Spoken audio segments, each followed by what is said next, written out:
tarde a todos. Meu nome é Sérgio Galvão. Como foi dito pelo Jorge no início dos nossos trabalhos, a minha função, eu atuo como especialista na ALIS, e além de acompanhar toda essa loucura que o Fisco nos traz diariamente, construir metodologias e soluções para ajudá-los, ajudar o mercado, ajudar nós mesmos a entender esse emaranhado que o Fisco nos impõe. Como o Socorro não está aqui, então eu posso falar livremente agora, né? Embora esteja gravando também, mas tudo bem. Ela há de compreender. Bom, qual é a programação? Do que nós vamos tratar sobre PIS e COFINS no momento?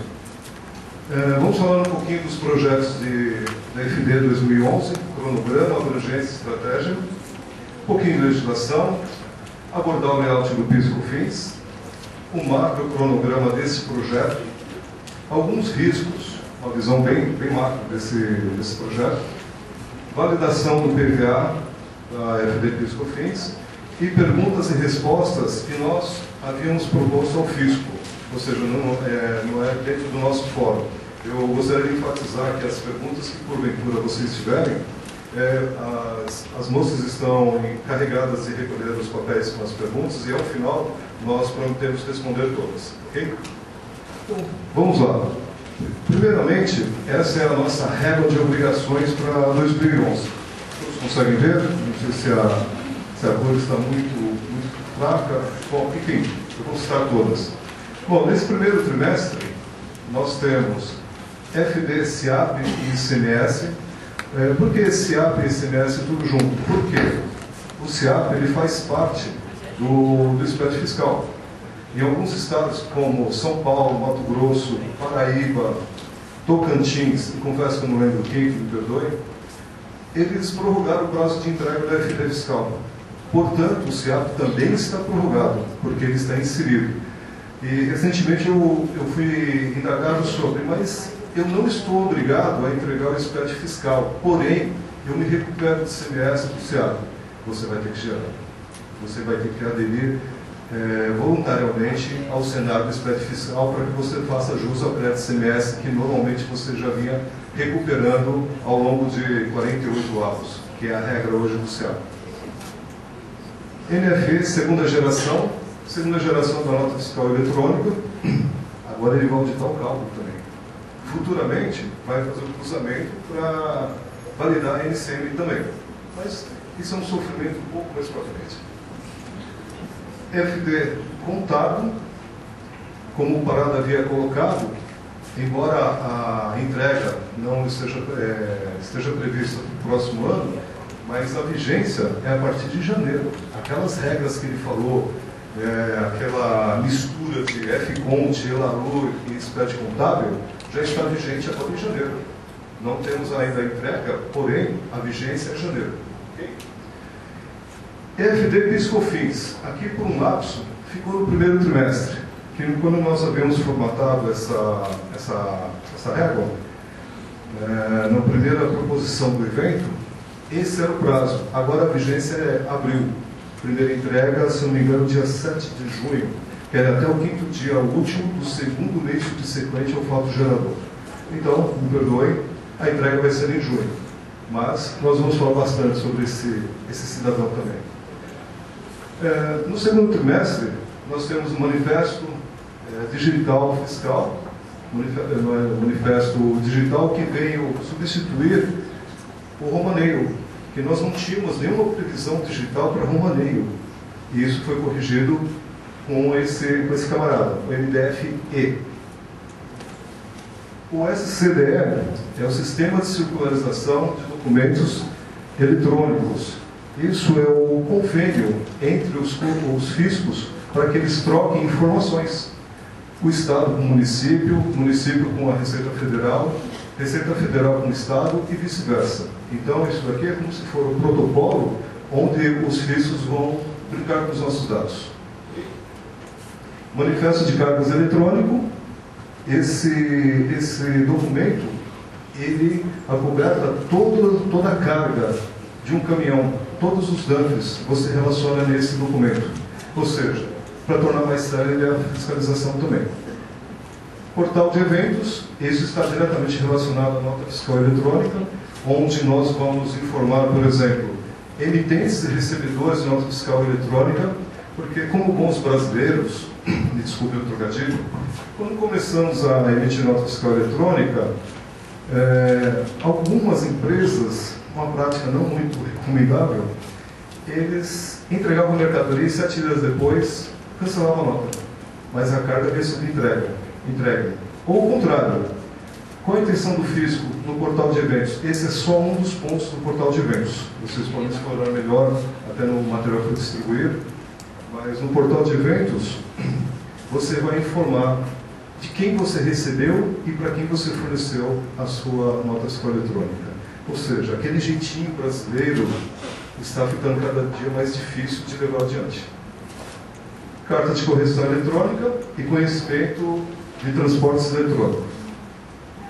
No terceiro trimestre, temos a FD contábil para eventos especiais.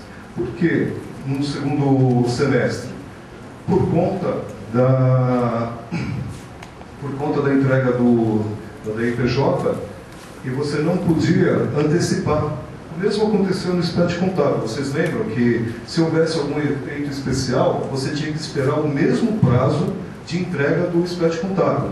O mesmo está acontecendo agora na FD contábil. FD fiscal, segundo, já antecipo, terceiro e quarto grupos, é a massificação do SPED fiscal. As CEFAs de todos os estados, elas estão massificando. A intenção é que até o final do ano, todos estejamos, eu digo todos, eu me coloco do lado de vocês como contribuintes, estejam obrigados a entregar o SPED fiscal. FD Folha, projeto piloto, é a substituição do MANAD, porque hoje, se o fisco bater a nossa porta e pedir as solicitações, pedindo dentro do MANAD as informações contábeis de folha, nós vamos falar assim: sinto muito, amigo, você tem que esperar o SPED contábil e peça para a Receita Federal. Então ele quer acabar com essa desculpa, no bom sentido que nós tínhamos, e ele vai pedir agora através desse projeto. Esse projeto não é simplesmente a substituição do MANAD. Nós vamos gerar a folha no programa do fisco, inclusive com as retenções de terceiros, INSS, todo aquele trâmite que nós fazemos na tomada de serviços, será registrado nesse arquivo. Ok? Aqui temos o PIS/COFINS, segundo grupo. O que é o segundo grupo? São aquelas empresas que não estão obrigadas agora no primeiro semestre. A gente vai falar um pouquinho mais sobre as inicialmente obrigadas e quais são os critérios de inclusão. Brasil ID é aquele projeto de etiqueta eletrônica, onde nós apelidamos de sem parar fiscal. Você não precisa mais parar no posto fiscal, entregar aquela batelada de documentos, esperar o fisco analisar tudo e liberar o transporte. Então, nós temos a etiqueta eletrônica, que vai ser colada tanto nas embalagens como no para-brisa do caminhão, e o fisco, através de radiofrequência, ele consegue identificar exatamente o que tem dentro de cada caminhão. Okay?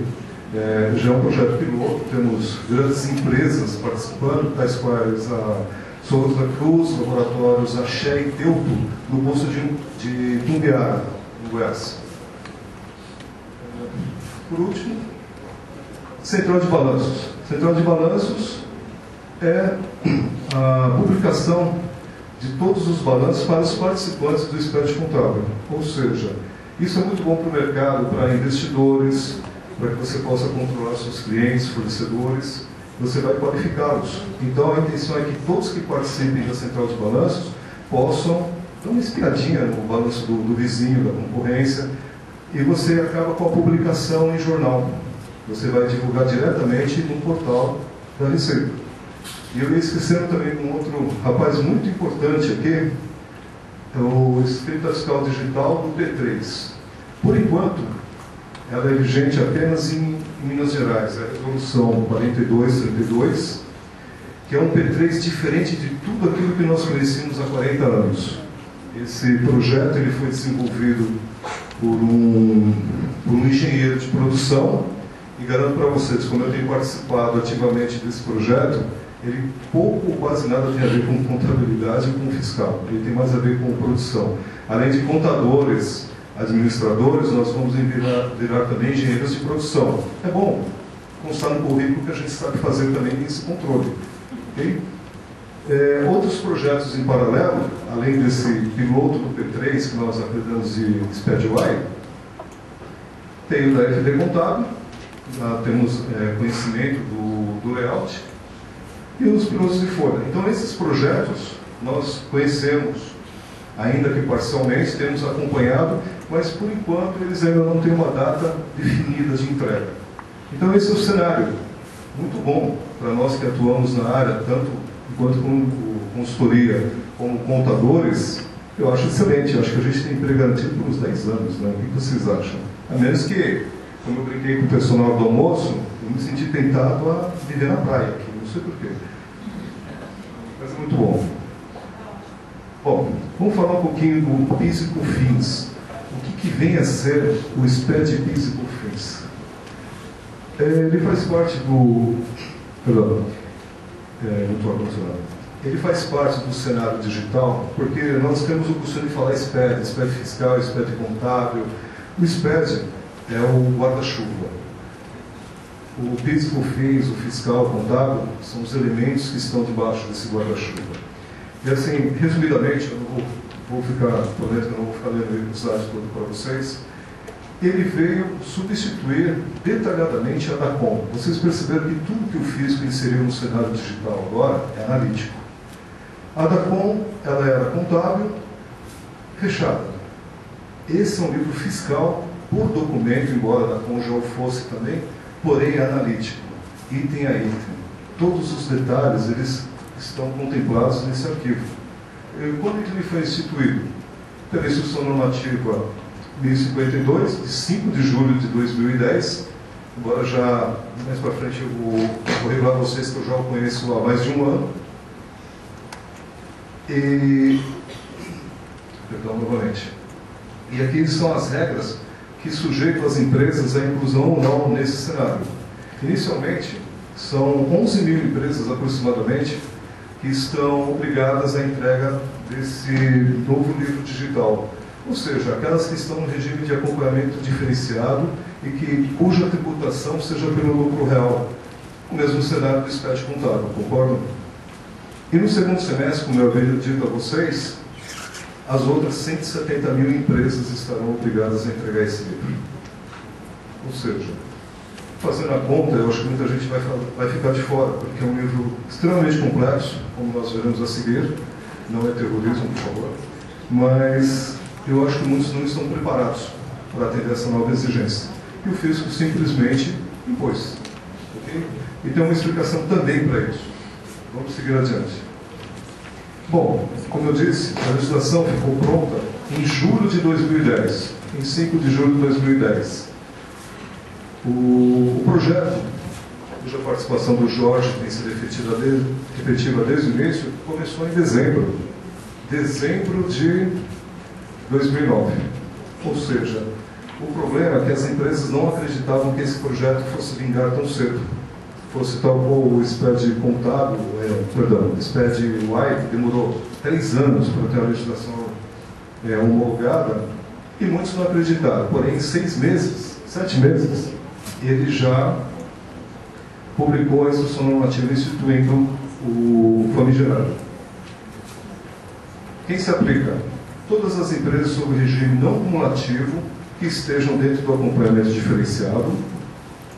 Moeda de troca, vinda da CON em 6 meses, ou seja, além desse livro digital, de PIS e COFINS, daquele Excel que nós fazemos para controlar a DACOM, vai continuar existindo a própria DACOM 6 meses. Qual é o perigo aqui? Os dois têm que ser rigorosamente iguais. Se tiver uma diferença no DACOM, fica evidente no livro do PIS e COFINS, e vice-versa. Então é muito mais fácil para o fisco identificar qualquer não conformidade. Esse é um dos grandes riscos, a permanência dessa obrigação acessória. Em estudo, a inclusão das empresas de regime cumulativo. Ora, por que só a receita não cumulativa? Não faz sentido. Há empresas que têm os dois tipos de receita. Então, nós pedimos para que incluísse também o regime cumulativo para que soframos uma vez só, uma única vez. Qual a dimensão desse livro? 1.298 campos, 151 registros. Ele é um SPED fiscal. Ele não é simplesmente um upgrade da COM. Ele é um novo livro. Ele tomou emprestado alguns elementos da DACOM, porém ele é um novo livro, completamente diferente. Grau de complexidade, eu preciso corrigir isso daqui, não é alto, é altíssimo. É muito... Maria, a intenção não é assustar, é esclarecer. Primeira vigência, abril de 2011. Oi? Mas nós temos vários nomes, SPED fiscal, contábil, PIS/COFINS, nós temos vários nomes para os filhos já. A primeira vigência, abril de 2011, entrega em junho desse próprio ano, 11 mil empresas. Segunda vigência, julho de 2011, 170 mil empresas. Bom, agora que eu já assustei suficientemente vocês, vamos aí. Eu sei que minha parte é ao final, mas só surpresa. A Receita já nos posicionou em off, vamos falar assim, que a partir de 2012 as empresas que estão no regime cumulativo poderão usar a EFD. Hoje o que acontece? Você tem empresas que estão nos dois regimes, mas quando se fala em créditos, só não cumulativo. Eu tenho créditos no cumulativo, não entra aqui. Só vou falar de não cumulativo e de débitos. O restante, na DACOM. Então é isso que ele falou. O desafio é você entregar uma DACOM de um mês e entregar a EFD do mesmo mês com as mesmas informações. Enquanto você pede lá informações de receitas aberto por documento fiscal, se for nota eletrônica, você tem o consolidado. Se não for, se for uma nota modelo 1, você tem que abrir a nota no registro 60 e 670. Isso tem que fechar com o que está na DACOM em âmbito contábil. Não é essa a maior dificuldade. Não, maior não. Essa é uma das dificuldades. Tem dificuldades maiores ainda. Eu acho que eles vão sair correndo daqui a pouco, Jorge. A gente de outros. Bom, vamos seguir adiante. Bom, aqui é o ato declaratório que divulgou o layout e todas as regras do novo livro da escrita do PIS/COFINS. Até então, nada de anormal, só que tem uma mensagem subliminar nesse slide que eu faço questão de apresentar a vocês, inclusive para dar mais peso a essa nova obrigação. Quem que assinou esse ato declaratório? Esse cidadão, de nome Antônio Zomer. Quem que ele é? Ele é o coordenador geral de fiscalização. Nos projetos do SPED fiscal e contábil, quem estava à frente desses projetos era o pessoal de auditoria, o pessoal de projetos. Aqui não, aqui é o fiscal. Então a fiscalização, eles não são muito condescendentes conosco, questão de prazos, algumas liberalidades que nós tivemos no SPED contábil e fiscal. Ele quer resultado, independente de ser Lula, Dilma ou Serra, ele queria resultado. Por quê? Fugiu alguma coisa. Por quê? Porque eles querem aumentar a arrecadação. Okay? O grande objetivo é esse. Ele não pode mexer na base, ele não pode mexer nas alíquotas, é muito complicado. Então o que ele faz? Ele aperta o contribuinte no crédito. É muito mais fácil você apertar, qualificar o crédito, ao invés de mexer na alíquota. Aqui é o exemplo que eu ia lá, era para ser uma surpresa, não foi. Esse é um quadro divulgado pelo próprio fisco. Quanto que ele arrecadou em 2008 com o imposto de renda da pessoa jurídica? 72 bilhões das entidades não financeiras. Ou seja, eu creio que a grande maioria dessa sala. Quanto que ele arrecadou com a COFINS e com o PIS? Exatamente o dobro. já descontados os créditos. Isso aqui é valor de DARF, valor recolhido. É simplesmente o dobro. Então, como ele não pode criar nenhum tributo, não pode mexer em alíquotas, não pode aumentar a base, ele foi qualificar o crédito. Ele fez algo errado? Não. O pressuposto é que nós estivéssemos fazendo algo errado, o que infelizmente acabou se revelando verdadeiro em alguns casos. Ok? Agora eu volto aqui, só complementando a legislação, me perdoem. Esse é todo o elenco de legislação que regulamenta o PIS/COFINS até o momento. Há outros atos, o Jorge vai falar daqui a pouco, inclusive, sobre o PVA, já estamos no 57, daí a inserção dele com algumas novidades que nós vamos mostrar após o café. Aqui é um outro recado que nós fazemos questão de mostrar para vocês, porque nós temos essa lei vigente, ela estava vigente até março, que a vigência do PIS/COFINS passou a abril, de que essa lei, nesse artigo 35, o que ele quer dizer com esse artigo 35? Que nós não poderíamos fazer rateio na apuração dos créditos de PIS/COFINS. Ou seja, por mais absurdo que pareça, essa lei está vigente, é mais um alerta nosso, que enquanto ela não for revogada, enquanto não estivermos sobre a obrigatoriedade de apresentar o livro fiscal do PIS/COFINS, a qualquer momento o fiscal pode nos autuar por conta desse artigo. Ok? Peraí, tem que explicar direito. As pessoas jurídicas submetidas ao regime de apuração não cumulativa deverão apurar e registrar de forma segregada os créditos que tratam do artigo 10.37 aqui. O que significa segregar? Então nós levamos lá dois exemplos de dois clientes nossos, um do setor aéreo e o outro do setor sucroalcooleiro. Então, do setor aéreo, assim, ele compra combustíveis dos aviões e eles fazem transporte de passageiros e de cargas. Por essa lei, ele tem que me dizer, eu tenho que dizer para o fisco, aquele combustível comprado no início do mês, o que vai ser utilizado para o regime não cumulativo e o que vai ser utilizado para o regime cumulativo. Só que quando eu estou comprando, eu não sei quanto eu vou faturar. Olha que coisa de doido. Até porque o tanque é único em cada aeroporto. O outro exemplo que nós levamos foi o setor sucroalcooleiro. Quando comprar cana, e ele faz, aliás, ele tem várias modelagens, né, de aquisição dessa cana. Ele pode cortar, pode queimar, são vários tipos de cana para fins diferentes. Então, a cana cortada ela é utilizada hoje com selo verde de produtos qualificados como selo verde, mas em geral é o seguinte: a cana que ele vai usar para o açúcar, ele só pode usar para o açúcar, pelo que está aqui. A cana que ele vai usar para o álcool, ele só pode usar para o álcool, e assim por diante. É impossível, nenhuma empresa consegue fazer isso. E é em todos os segmentos, tá? A gente tem alguns clientes aqui do setor de bebidas, a mesma coisa, o açúcar ele é rateado, né, para fazer refrigerante, etc. Não tem como. Explicamos isso para a Receita. Aí ela entendeu.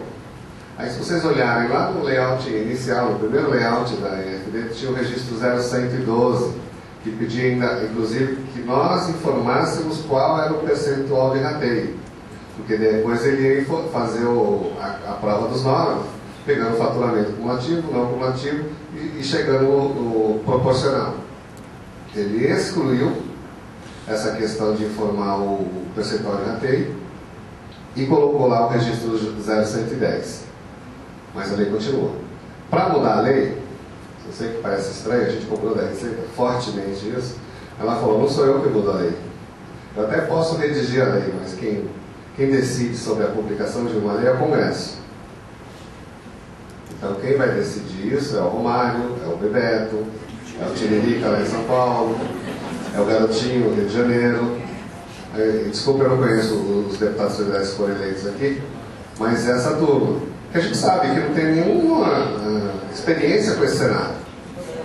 Então a gente tem que gritar muito para eles entenderem, os técnicos que nos suportam, né? Porque cada deputado federal tem uma equipe técnica que passa esse suplício da gente para revogar essa lei. Ela foi mexida aqui em alguns itens, né? principalmente quem entra com PERDECOMP, olha só o requinte da Receita. Eu sei que eu estou me estendendo, mas eu te entrego. O requinte da Receita é o seguinte: você entra com um pedido de PERDECOMP. Para quem não sabe, é o seguinte: a empresa tem créditos de impostos federais, por exemplo, PIS/COFINS, não conseguiu compensar tudo, sobrou. Ele pode ir lá na Receita e falar: meu amigo, eu tenho dinheiro aí, eu quero que você me devolva. Pela lei, a Receita tem 30 dias para te devolver, para ela te responder. Se ela não responder, ela tem que te pagar de volta 50%. Mas por que ela fez isso? Porque ela tem certeza que em 30 dias ela te responde. Porque você entrou com um pedido informando a origem desse crédito, então ele vai te auditar, vai mandar uma notificação. Eu até podia depois mostrar uma notificação para vocês. É um requinte absurdo. Ele pede tudo que foi produzido, fases de produção daquele item que você está informando, NCM, enfim, etc. Até os contratos de serviços tomados com terceiros. Então ele tem um requinte de informações que ele pede para quem está solicitando esse excedente que não compensou, muito grande. É por isso que a gente tem que brigar com a Receita, porque senão ela glosa aqui até. Tá? Essa lei está em vigência. Já no Estado eles não têm nada.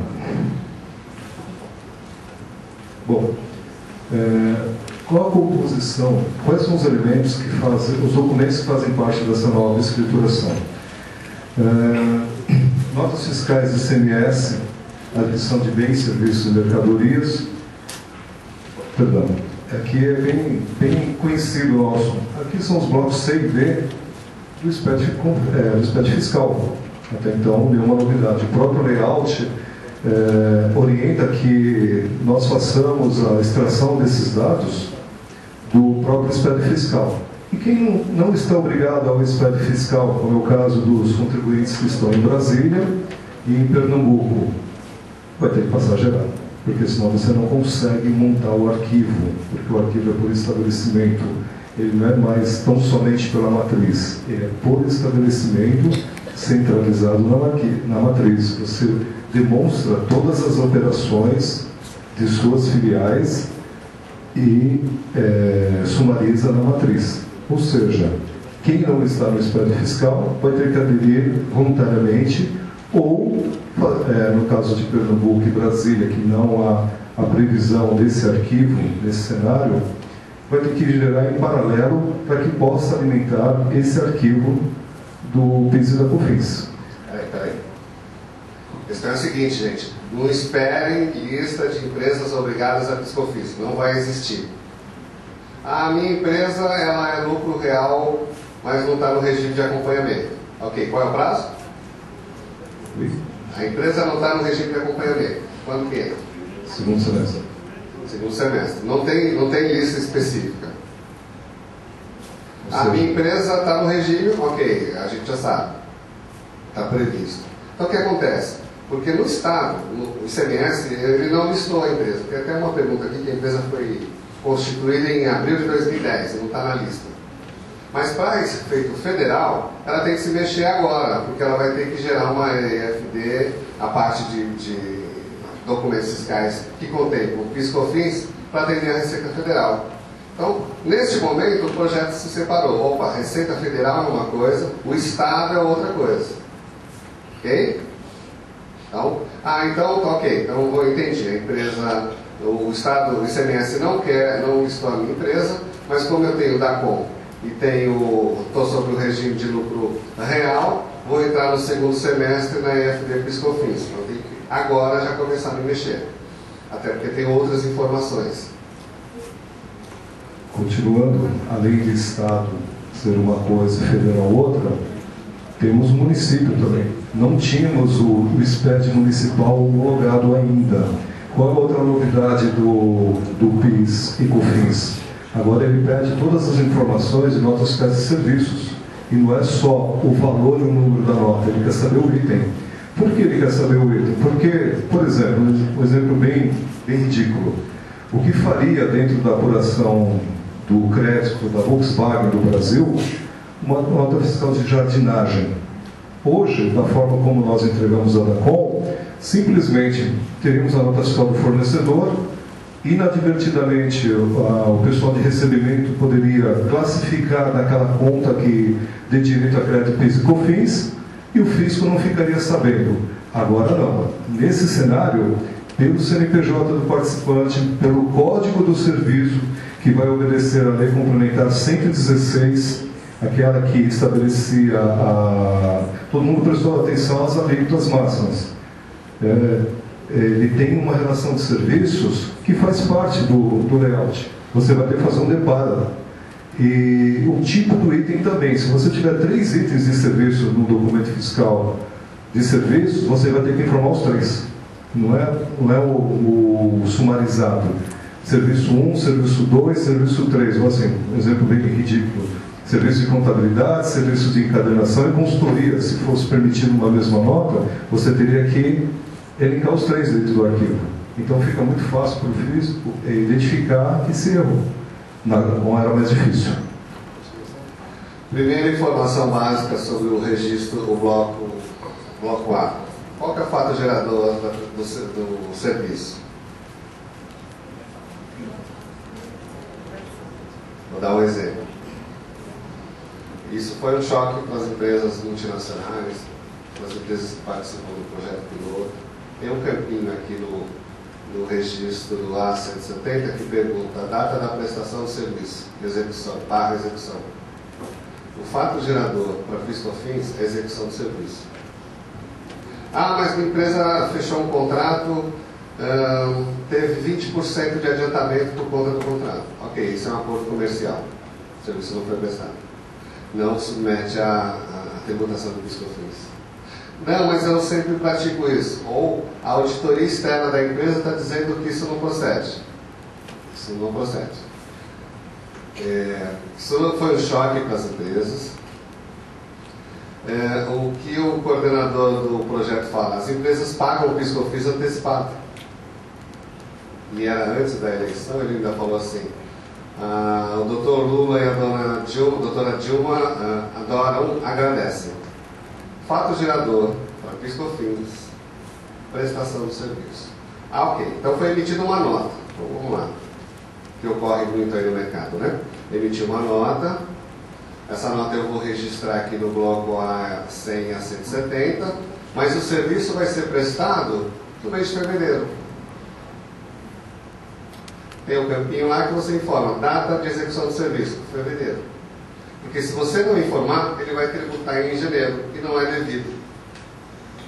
Olha que bagunça que vai fazer no caixa, a bagunça, um bom modo de dizer, no caixa das empresas que pagam antecipado. Não vou pagar mais antecipado. Eu tenho cliente que está discutindo com a auditoria. Porque como a auditoria não participa das discussões com a Receita Federal, ela não sabe. Então fizemos um evento lá para o setor sucroalcooleiro, chamamos a única, que é a União das Indústrias de Cana-de-Açúcar, e ele deu o mesmo recado para a Receita Federal, o fato gerador do PIS/COFINS e a execução do serviço. As empresas, principalmente a empresa do governo, eles têm um negócio chamado empenho. Esse empenho ele tem uma vigência mensal. Então, no mês de janeiro, por exemplo, eu tenho empenhado lá a prestação de serviço, consultoria, por exemplo, é baratinho, R$500. Se esse pagamento não ocorrer em janeiro, perdeu. Se essa nota for lançada lá em fevereiro, é um empenho de fevereiro. Isso dá uma salada danada no livro das empresas do governo, na hora de escriturar, empresas de economia mista, né? Onde o governo é acionista majoritário de determinadas empresas. Tem isso, por exemplo, no setor elétrico, em alguns setores das empresas participam, o governo participa. Então esse é o primeiro recado. Já volta para casa e vamos ver, vamos discutir isso com o cliente. Como é que é pago o PIS/COFINS? É antecipado? Existe contrato, na assinatura do contrato? Esquece. Agora é a prestação do serviço. Por isso tem um campinho lá. E se chegou a nota e o serviço não foi prestado, informe quando que vai ser. Então essa é a primeira jogada, até de processo, né? Às vezes o sistema da empresa não tem esse campo para informar a data de execução do serviço, ou não tem a medição para saber realmente quando ocorre esse serviço. E às vezes fecha um contrato, né? 6 meses, então essa prestação é mensal, tem que estar sempre apontando qual é o mês de prestação de serviço. Bom, dando continuidade, outro elemento que compõe esse novo livro digital é o bloco F. O que nós vamos informar no bloco F? Outras receitas. Por exemplo, quando você tem locação de bens móveis, ele está fora do campo de incidência do ISS. Portanto, você está desobrigado a emitir nota fiscal de serviços. Você emite uma fatura, um recibo. Você vai ter que registrar o contrato para justificar aquele lançamento contábil que você tem dessa receita ou dessa despesa. Outro exemplo, aluguéis, pessoas jurídicas. Qualquer aluguel que você pague, você tem uma planta produtiva, portanto, de direito a crédito, você tem que registrá-lo e informá-lo também no bloco F. Arrendamento mercantil, depreciação e bens incorporados ao imobilizado. Quem trabalha com SIAP vai notar uma certa familiaridade com o layout da Receita Federal em relação ao estadual. Só falta o valor do ICMS, porque o controle é praticamente o mesmo. E qual é a regra? A partir do momento em que o bem começa a ser depreciado, não é pela aquisição, é pela depreciação. Ou seja, aquela regra que nós já fazemos hoje para efeito de cálculo de crédito, PIS e COFINS, continua valendo, porém agora você tem um registro analítico, um controle, como se fosse um SIAP, dentro do seu arquivo de PIS e COFINS. Ou seja, acabou a mamata. Tudo analítico, tudo transparente. Como diz o bom discurso, a competitividade ela vai premiar aquele que trabalha na linha. Aquele que não trabalha na linha, ele vai aumentar o custo dele, porque ele vai deixar de ter uma prática ilegal visando pagar menos contribuições. Ok? O Ricardo falou no início parte da manhã, sobre incorporação, cisão, aqueles eventos especiais. Também está contemplado dentro do arquivo de PIS e COFINS. Por quê? O fisco quer saber a data em que ocorreu o ato e quando você fez a transferência dos seus ativos, ou seja, dos seus créditos, seus controles de créditos na empresa incorporadora. Então, além daqueles cuidados que nós tínhamos no SPED contábil, há um cuidado a mais agora, que é exatamente essa informação, dentro daqueles prazos legais. Cuidado com a data da ata. Lembra que a gente começou falando da complexidade? Não é tão complexo assim. Aqui, por exemplo, outras receitas, o bloco F, toda receita que não tem um documento fiscal, F100. Bloco F100. Não tenho, lançamento contábil, F100. O recibo, F100. O coordenador diz que é o bloco do bicheiro. Toda receita que você quiser lançar, lança aí. Agora, do outro lado, quem que apura a PIS e COFINS aqui? Quem faz a DACOM hoje aqui? A minoria, hein? Eu vou dar um exemplo para vocês agora no bens incorporados ao imobilizado. Eu tenho bens que geram receitas não cumulativas. E eu tenho bens que geram receitas cumulativas. Eu tenho que separar. Comprei um ativo que eu vou produzir um item que vai me dar uma receita cumulativa. Opa, essa informação eu não entro aqui. Eu tenho que separar do regime cumulativo do não cumulativo. Mas não está separado. Lembra quando surgiu a 10.637? Que se vocês tiverem que separar o que era bens importados e bens nacionais, foram criados contas. Aqui uma alteraçãozinha aí, uma correção do modelo de apuração das receitas. Bom, com o modelo atual de preenchimento da conta, hoje nós temos detalhamento de todas as operações, documentos de receitas, documentos de despesas, documentos de aquisição de bens e serviços. Juntamos num saco só e mandamos para a Receita. Qual que é a proposta digital? Demonstrar todas as operações praticadas no mês. O fisco, ele vai validar e apurar os créditos e as contribuições, ou seja, não é mais apenas um programa validador e assinador, ele é gerador também.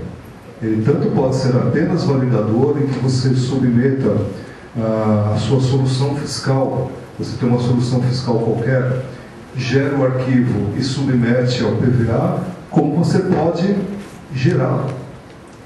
Você pode usá-lo apenas para gerar o crédito. Não quer dizer que seja 100% correto, porque você pode ter algum vício, tal qual aquela nota da jardinagem na apuração da Volkswagen, que depois ele vai te notificar e falar assim, você está autuado. Depois eu falo um pouco mais sobre a autuação.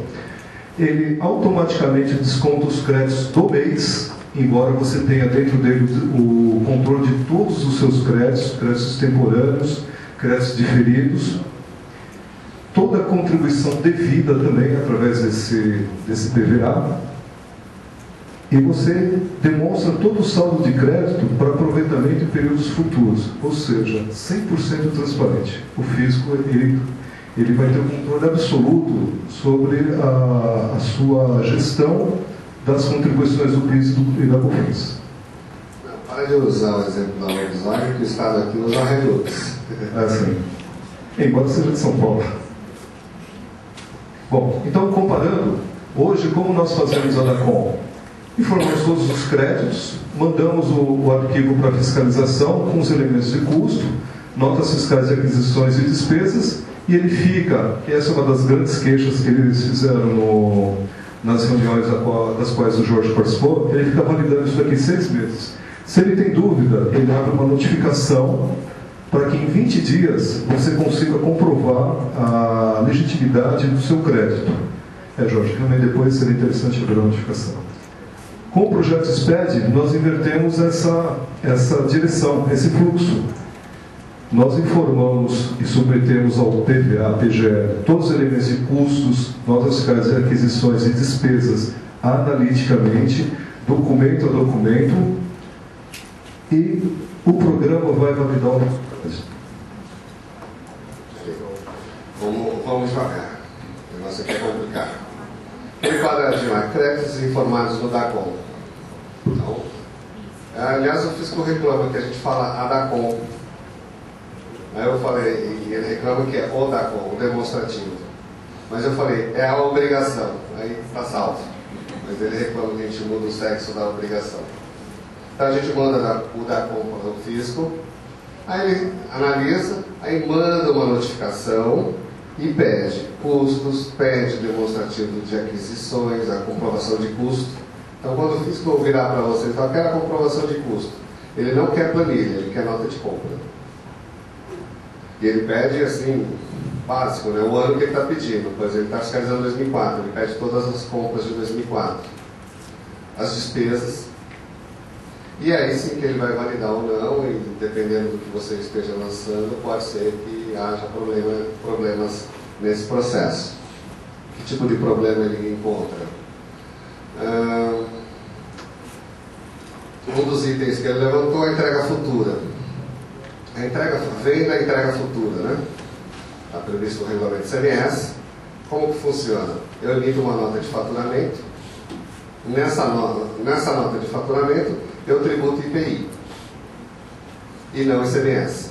E na entrega do produto, pode ocorrer 3 meses, 6 meses, 1 ano, é que eu faço a tributação do ICMS que está ocorrendo a transição da mercadoria. No PIS/COFINS tem 2 modelos, tem 2 entendimentos. Se eu estou fazendo uma entrega futura de produto pronto, ou seja, está em prateleira, modo dizer, eu tributo no faturamento. Mas, se eu estou fazendo uma venda de entrega futura de um item que vai ser construído, tipo, é o que eles chamam de make to order, né? Ou seja, eu tenho uma solicitação que vai ser construída uma hélice de um catavento, uma turbina, etc. Isso leva 3 meses, 6 meses. Então, eu não tributo PIS/COFINS no faturamento. Olha só que coisa. E muita gente fazia a tributação do PIS/COFINS junto com o ICMS, não separava o que era de prateleira ou de encomenda. É o primeiro item que ele elencou como exemplo. Inclusive ele falou que esse é um dos exemplos porque o PIS/COFINS é diferente, a sistemática de PIS/COFINS é diferente do ICMS. Quando ele apresentou lá para todos os fiscais, uma das justificativas foi essa. Bom, Agora vamos falar de penalidades. Inicialmente nós tínhamos essa medida provisória que tratava da legitimidade, suficiência, homologação do crédito. Então ele estabelecia os percentuais de multa no caso de não confirmada a legitimidade ou suficiência do crédito e 150% quando ficasse comprovada a falsidade. Isso foi convertido, essa MP foi convertida nessa lei, ele mexeu nos percentuais, 50% ao invés de 75% e 100% na não homologação. Ou seja, parece simples, porém tem um perigo aqui. Por exemplo, sabemos que a Secretaria de Fazenda, todos os estados, inclusive um pressuposto da Receita, que todos os contribuintes estejam obrigados à nota fiscal eletrônica, modelo 55, já a partir desse mês de janeiro. O que não é 100% verdadeiro, que, por exemplo, no Rio Grande do Sul, dependendo do nível de faturamento, você não está obrigado, independente da sua atividade. Porém, por ter esse pressuposto, você pode ter um crédito, desculpe o termo, um crédito podre. Porque quem aqui confere se realmente o seu fornecedor de matéria-prima está obrigado ou não a emitir nota fiscal eletrônica? Essa é a situação, gente.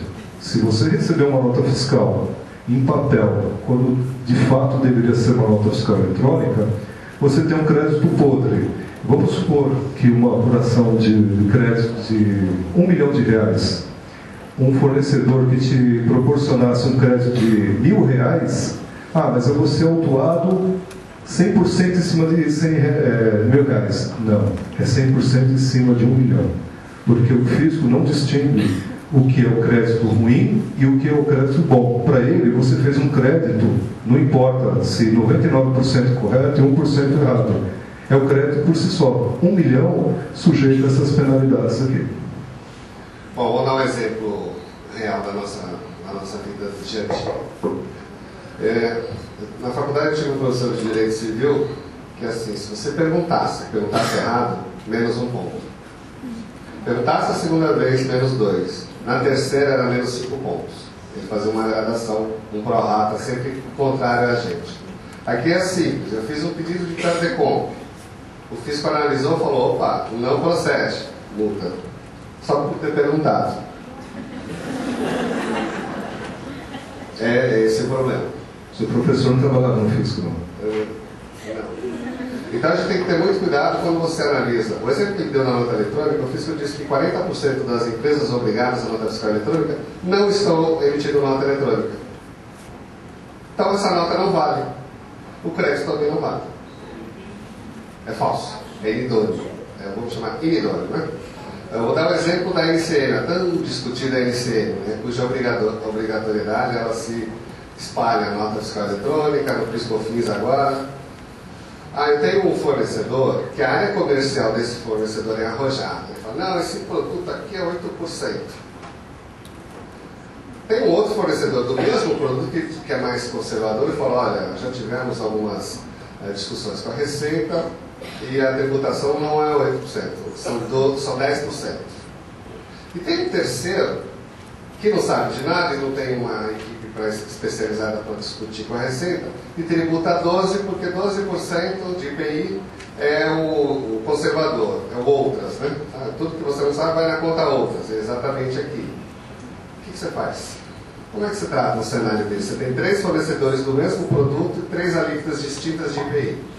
A resposta da Receita é simples. Você é responsável por validar o seu fornecedor. Você deve saber qual é o correto, não ele.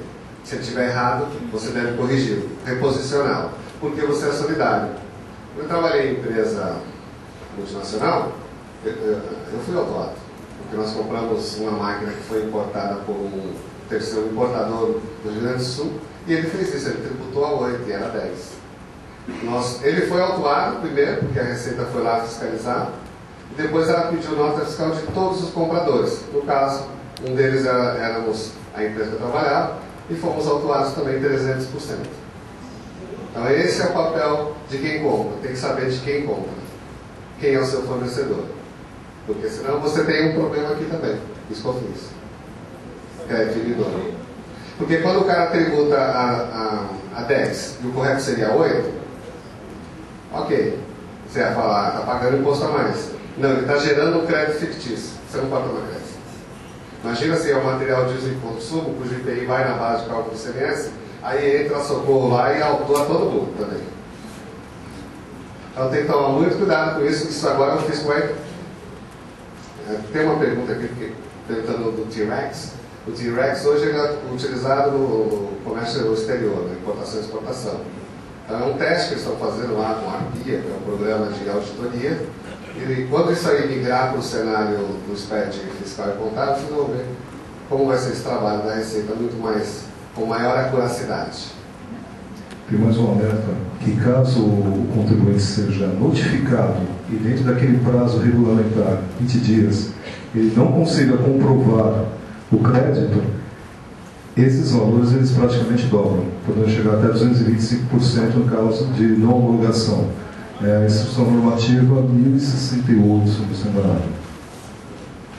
Aqui, uma visão geral do famigerado PIS/COFINS.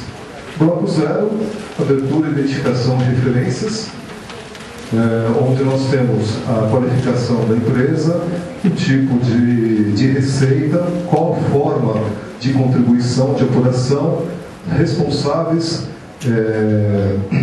cadastros, a famosa NCM novamente, porque a NCM é um dos componentes que norteiam a tributação de PIS e COFINS. Campo-chave.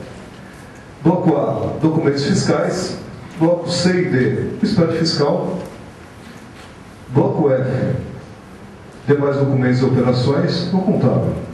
Como você disse, é o lixo, né, gente? Bloco M, aqui é o coração. Aqui nós não fazemos quase que, não temos nenhuma interferência. Aqui é a apuração. Ele calcula tanto a solução fiscal quanto o programa gerador. Bloco 1, complementos da escrituração, controle de saldo de crédito, retenções, operações extemporâneas e outras informações. E o meu bloco favorito, controle e encerramento do arquivo digital. Você, ufa, consegui fazer, passou. Aqui nós temos alguns elementos que fazem parte da apuração, que eu diria que são indispensáveis, que tenhamos domínio sobre todas essas tabelas, sem as quais a gente não consegue apurar o PIS e COFINS.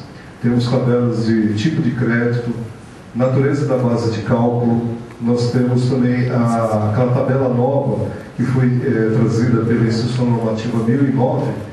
Antes nós tínhamos 10 CSTs, agora nós temos 33 CSTs de PIS e 33 de COFINS, porque embora normalmente a base seja a mesma, as situações sejam as mesmas, o fisco separou, porque houve um período no passado recente, por exemplo, que as empresas de advogados não pagavam a COFINS.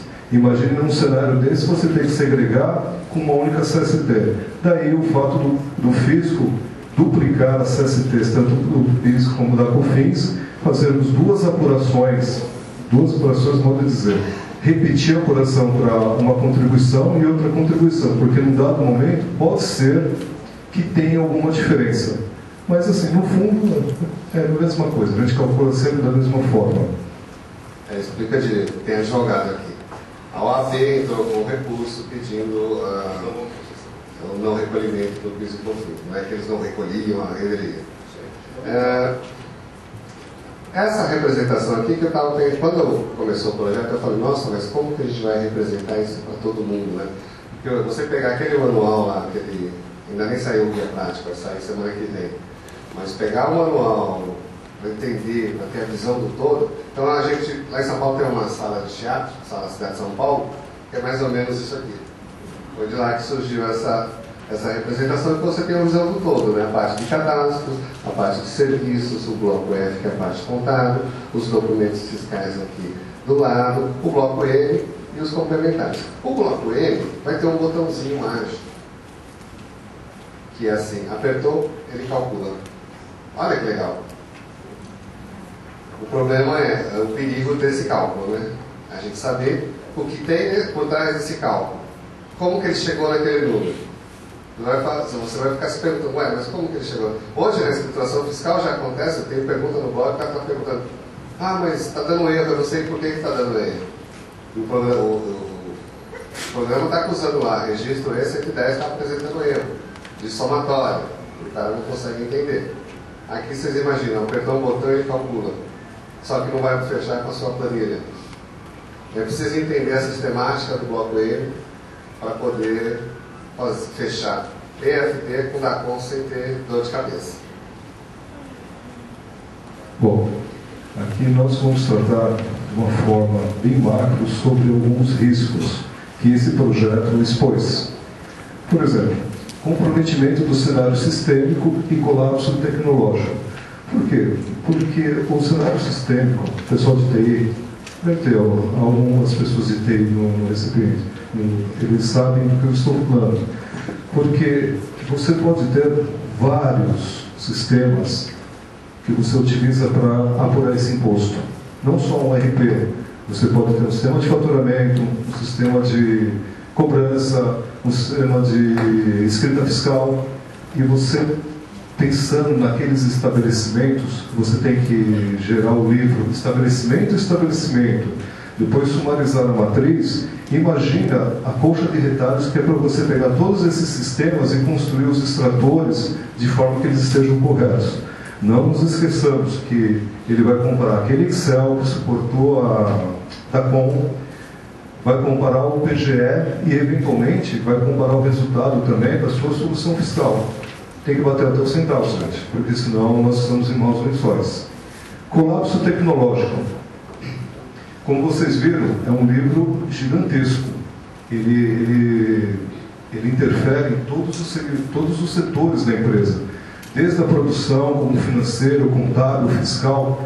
E tem aqui no ambiente um rapaz que trabalhou numa empresa de aço, uma siderúrgica, que quando ele foi rodar um livro P3, que é muito parecido com o PIS/COFINS, ele travou o sistema da empresa, e era o SAP.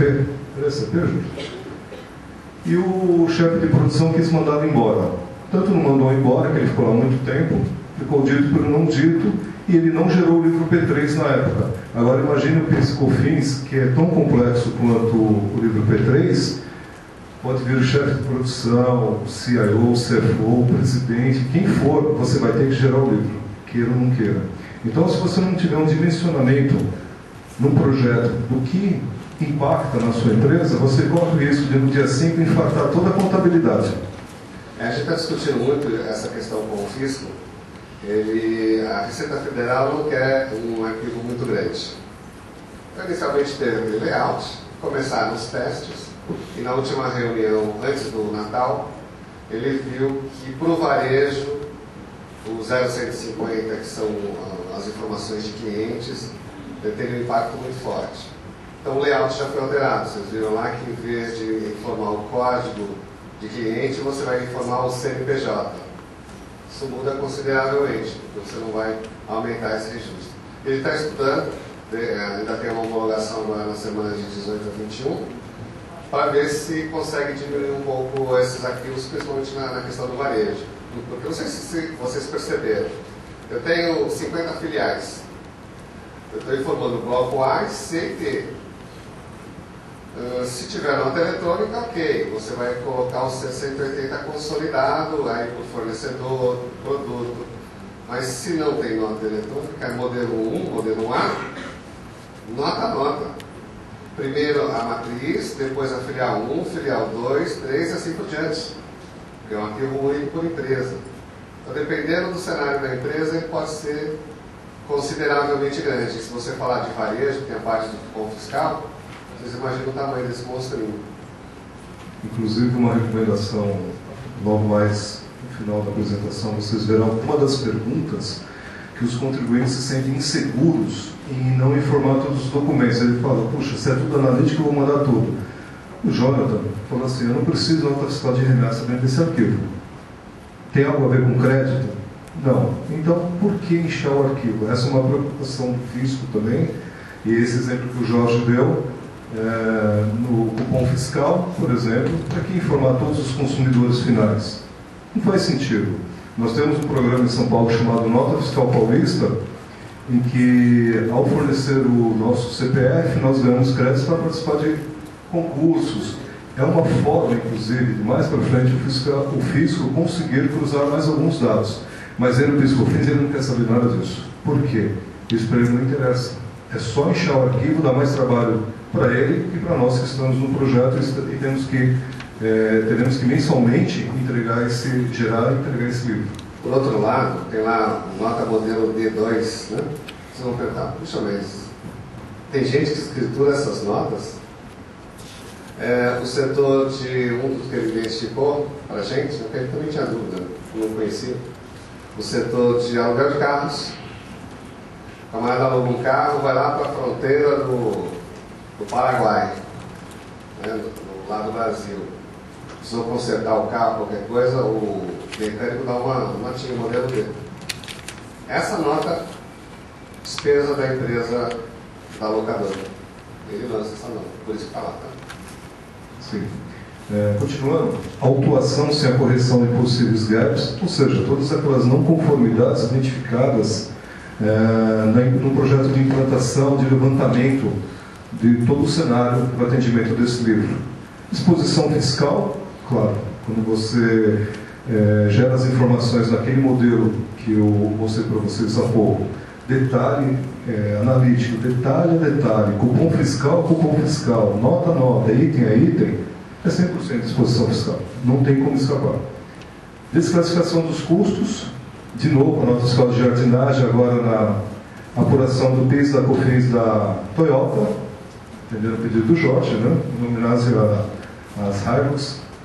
E transferências consideradas irregulares serão tipificadas como crime contra a ordem tributária. O que o PIS/COFINS expôs de novidade? Nenhuma. Porém, com esse arquivo ficou mais fácil verificar o custo. E, por exemplo, os varejistas no Rio de Janeiro estão sendo presos. Donos do supermercado, não digo os grandes, né, mas os médios, estão sendo autuados e respondendo criminalmente. Porque é crime contra a ordem tributária. Eles, ao invés de obedecerem às regras na transferência, eles põem qualquer custo. O estado de destino diz que é evasão. O de origem diz que é elisão. E aí, quem está com a razão? Quem manda prender, né? E quem está ao alcance da autuação. Então, esses são alguns dos perigos, uma visão bem macro. Se fôssemos falar de todos, iríamos ficar o dia inteiro discorrendo sobre os riscos. Eu vou dar um exemplo que numa das discussões, uma das empresas tinha CDs e ela transferia o produto de um CD para o outro, CD de distribuição, né, depósitos. E ele tomava crédito, PIS/COFINS do frete, referente a esse frete. O fisco falou: onde que você viu que existe previsão legal para tomar crédito de PIS e COFINS sobre transferência de produto acabado? É isso aí, fez esse silêncio aí, né? Não, mas não, a legislação só fala de insumos.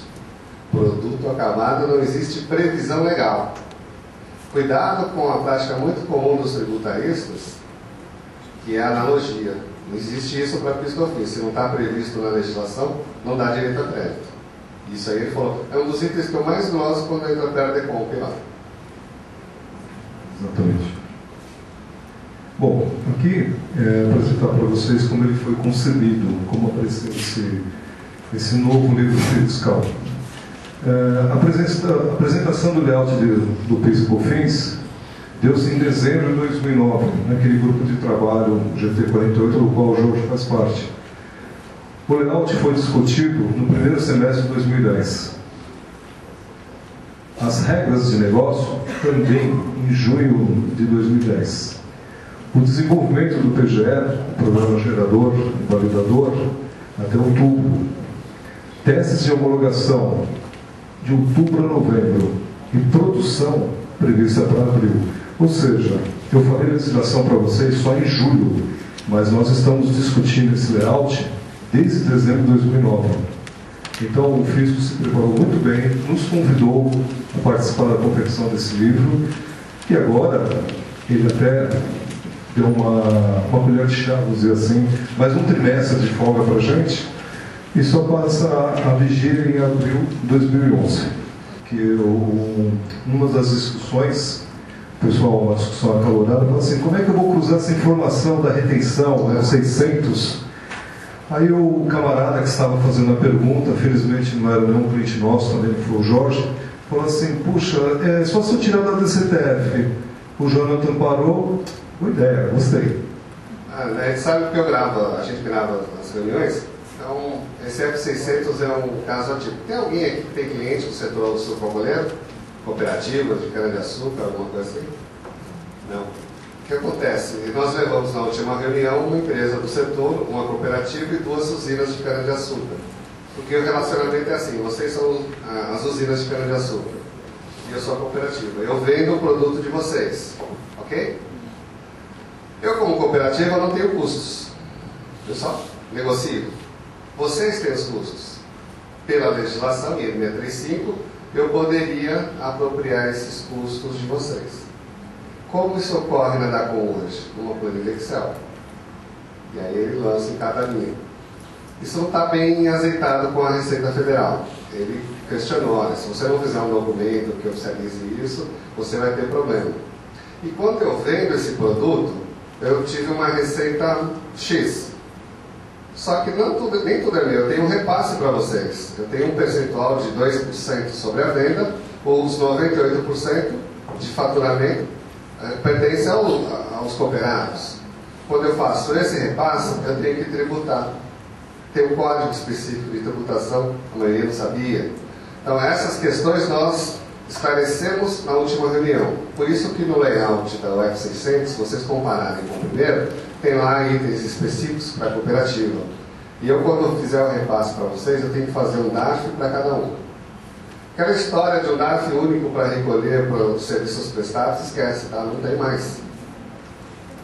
E outra coisa que surge com o PIS/COFINS, a necessidade de um informe de rendimentos mensal. Porque assim, a empresa contrata a prestação de serviço e faz as retenções, porque é o tomador de serviço. E ela ocorre conforme a prestação de serviço, como eu falei inicialmente.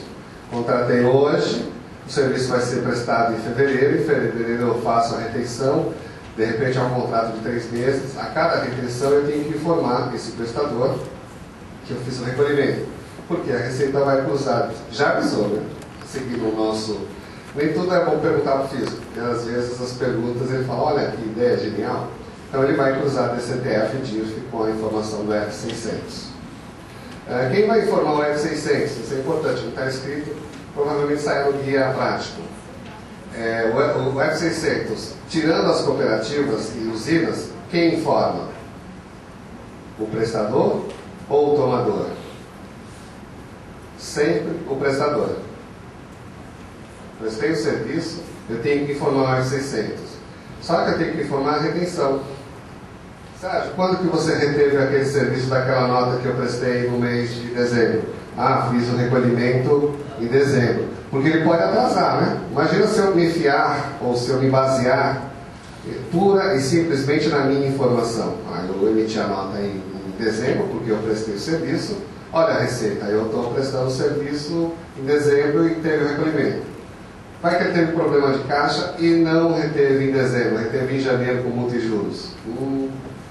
Toda a restituição da empresa inteira vai ser bloqueada por conta dessa falta de informação, dessa informação cruzada. A gente tem casos disso, por isso que eu estou falando. O camarada prestou a informação na DCTF, na DIRF, que a hora que ele cruzou, não fechou. Então, cuidado. Eu só posso informar o F600, eu como prestador, contador, consultoria, seja lá qual for o serviço que teve retenção do PIS e COFINS, confirmando com ele que houve pagamento. Ah, ele não pagou ainda, o que eu faço? Aí é uma negociação entre as duas empresas. Essa prática já existia da retenção à Previdência Social. O envio do provante da guia ao prestador de serviço, para que ele pudesse descontar essa contribuição sobre a contribuição devida à parte de terceiros. Ok? Aqui, um pouco antes do nosso café, quais são as nossas sugestões? Claro, nós temos muito assunto para discutir, a respeito de PIS e COFINS, e após o café o Jorge vai mostrar para vocês a validação do PVA, uma simulação que nós temos. Nós mudamos um pouco a dinâmica por conta das constantes atualizações do PVA.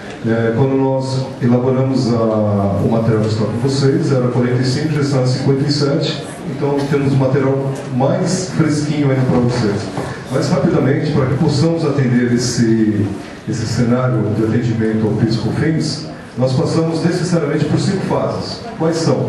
Preparação, que seria o mapeamento de todo o cenário fiscal contábil de operações e processos do contribuinte, vocês mesmos podem fazer.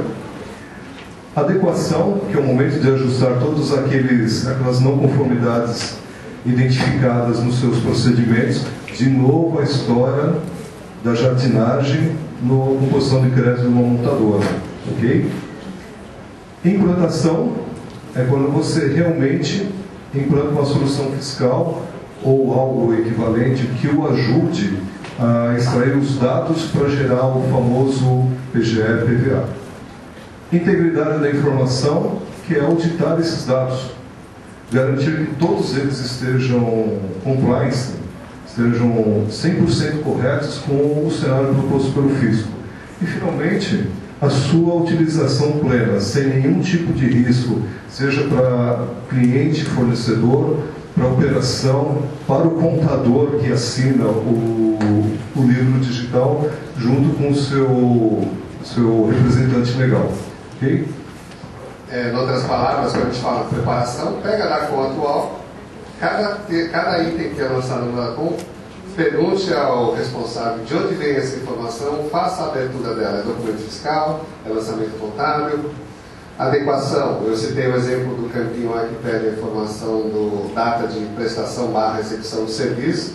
Esse é um exemplo. O outro é o F600, que eu preciso confirmar com o meu contratante se o serviço que eu prestei, se a retenção de PIS e COFINS ocorreu exatamente na data prevista ou se isso aí mudou. Esse escolhemos de cabeça.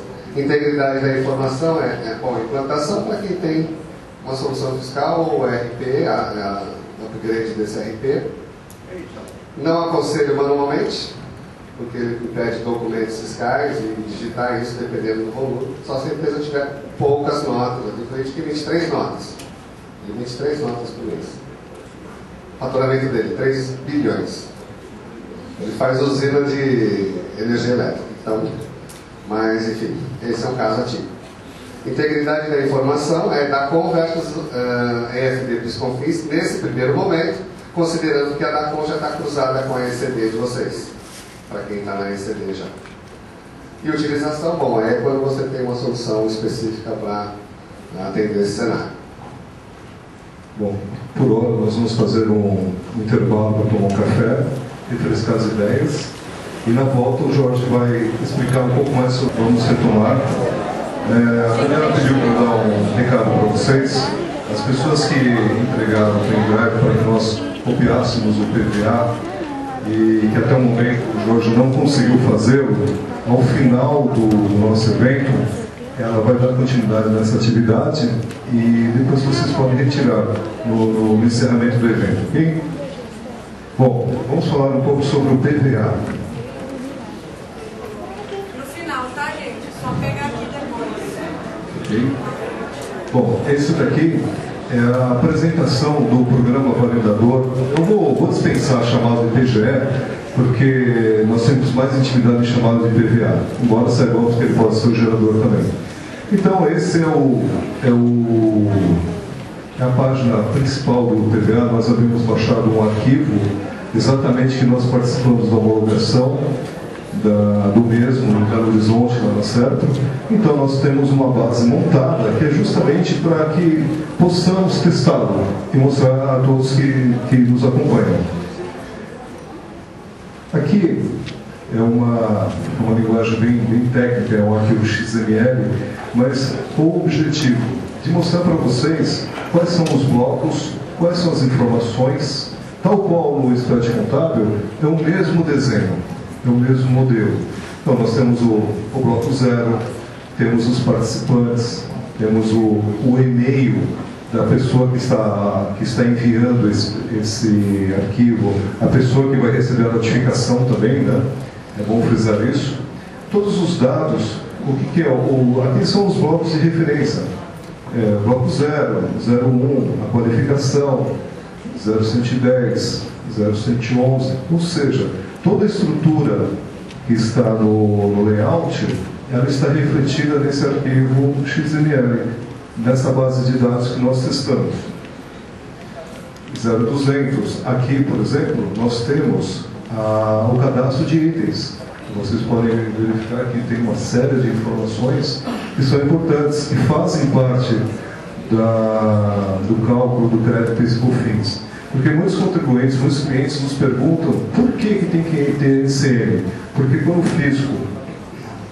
fisco for auditar, pedir a comprovação dos créditos, uma das primeiras elementos que eles pedem para calcular se o crédito está certo ou não é o processo produtivo da empresa, por incrível que pareça.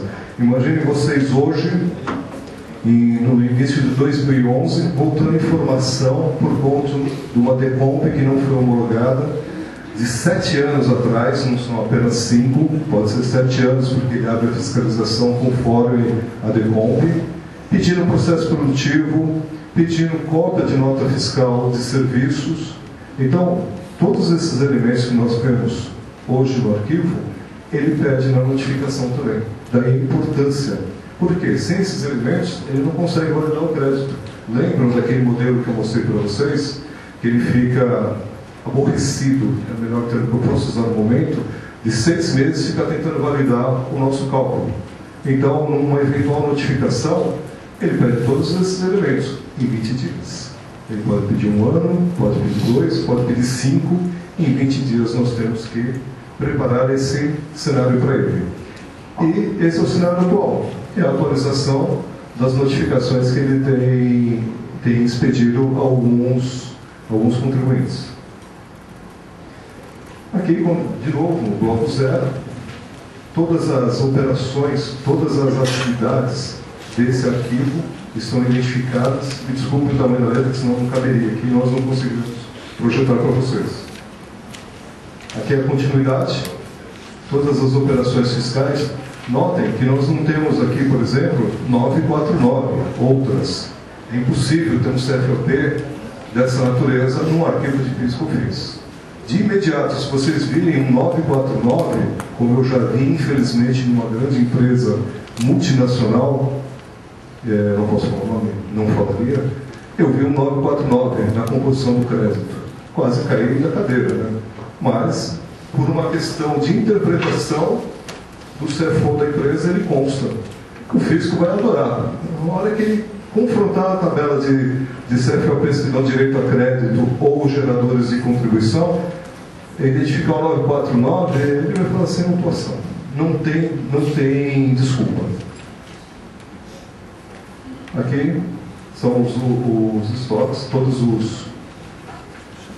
os registros 0140, aqui são os participantes, okay? Não são aqueles participantes consumidores finais que nós havíamos comentado. Aqui são os estabelecimentos participantes, os seus fornecedores, ok?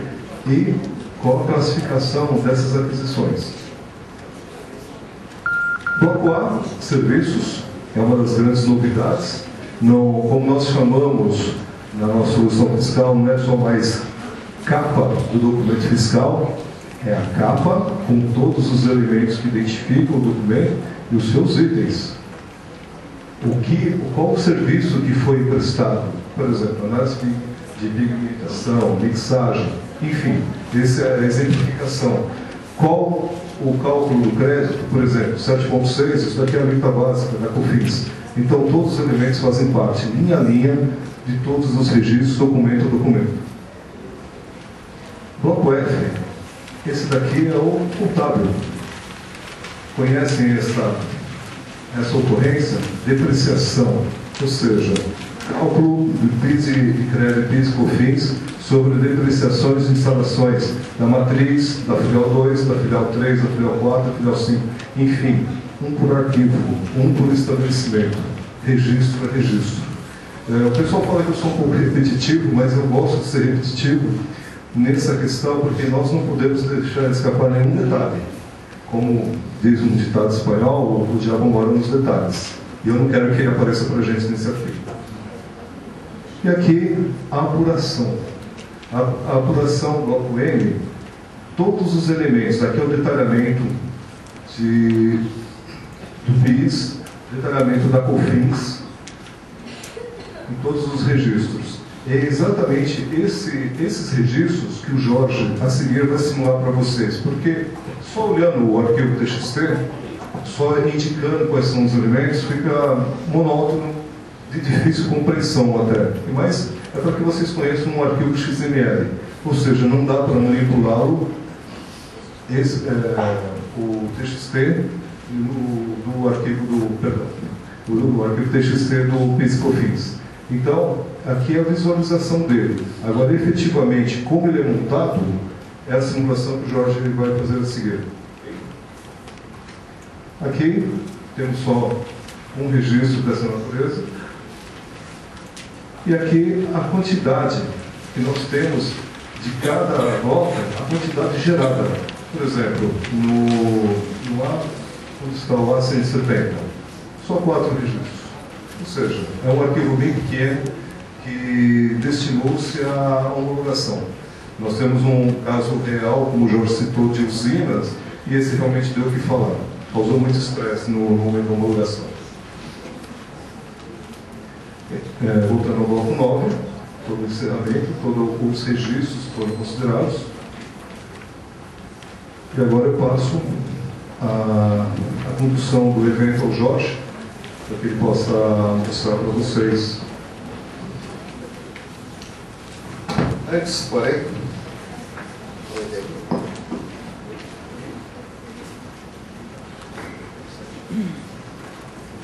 todo mundo sabe essa contagem aqui? TXT? Cada informação dessa tem 2 informações do A010, 3 informações do A100, 4 informações do A170. Ele faz a contagem no final, se essa informação estiver errada, ele dá ele. Tem outra aqui, que eu acho importante. Quem assistiu o filme A Origem?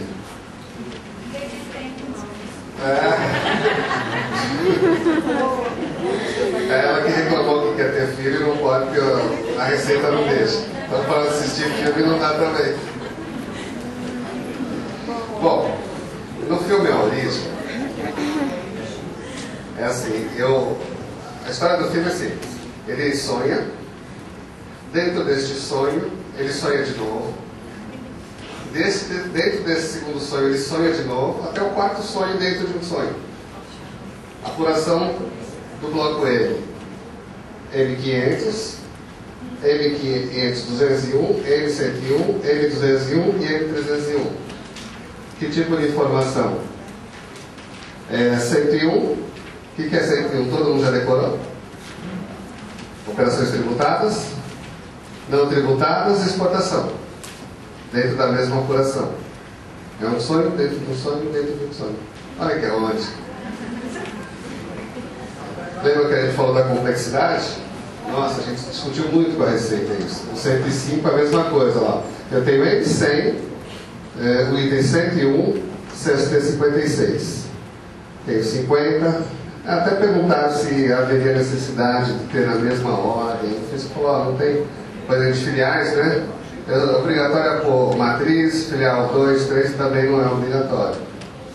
Seria bom senso colocar, mas a Receita não tem questionamento em relação a isso. O M100, todo o CST 56. O F100, o fisco chama que é o registro do bicheiro, tudo que for de Receita tem que colocar aqui. O A100. Então vamos contar? De repente eu posso errar, mas 1, 2, 3, 4, 5, 6, 7, 8, 9, 10. 10. Data de execução / prestação. Legal, né? É esse aquele registro que eu falei para vocês.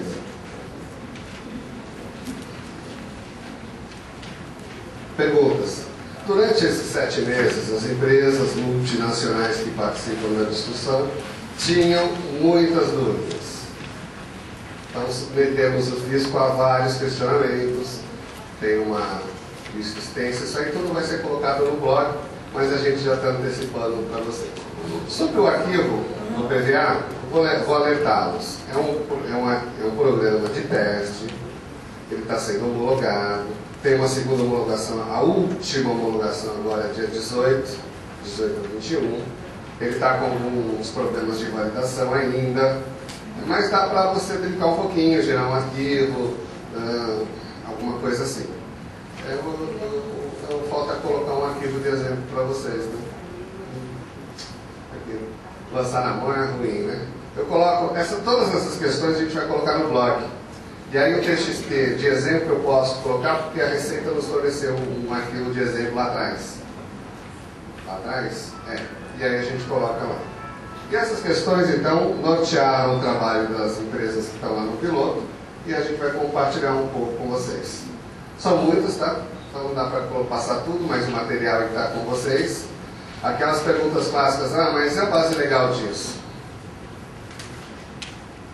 No site da Receita, tem lá um buscador, no site da Receita Federal mesmo, um azulzinho, tem lá um item que você faz buscas, né? Empresas, faz buscas. Tem lá um item, você digita coletânea PiscoFins, para quem ainda não baixou. Ou então lá no item PiscoFins tem coletânea da legislação. Toda a legislação de PiscoFins está lá. 700 páginas. Quanto? 791. Tem o carnaval aí, né? Chegando. Se for operação geradora, o código do participante é obrigatório? Se for operação geradora de crédito, o código do participante é obrigatório, pois a lei estabelece restrições ao crédito, somente créditos oriundos de PJ. Se for operação geradora de receita, o código do participante não é obrigatório. Entretanto, existem operações que não tem como identificar quem é o participante, portanto, o campo será obrigatório se a legislação operação exigir. Exemplo de operação geradora de crédito, que exige o código do participante, aluguel de imóveis. Exemplo de operação geradora de crédito que não tem como exigir o código do participante, depreciação de ativo. Tem um hiato na legislação de ISS, que vai ser corrigido brevemente, não é uma boa notícia isso, que é aluguel de container, por exemplo, aluguel de vagão de trem. Não existe na legislação previsão legal para emitir nota fiscal. Hoje emite-se recibo. Existe um outro projeto em paralelo. Quando você analisa o projeto SPEC, você tem que olhar todos os projetos que estão aí, como dizem, ululando com o fisco. Um deles é a NBS, Nomenclatura Brasileira de Serviços. Assim como tem uma NCM, vai ter uma NBS, uma nomenclatura para cada serviço. E lá já foi identificado que esse é um dos itens previstos para ser listados nessa NBS. E a partir daí os municípios todos vão colocar na sua legislação. Quem quiser, é só entrar no site do Ministério da Indústria, Comércio Exterior, que tem lá, tem um site Ciscoserv, que já está sendo usado essa NBS. Falta simplesmente a legislação para dar a obrigatoriedade legal em todo o país. Mas já tem lá as tabelas todas, enfim. Ok?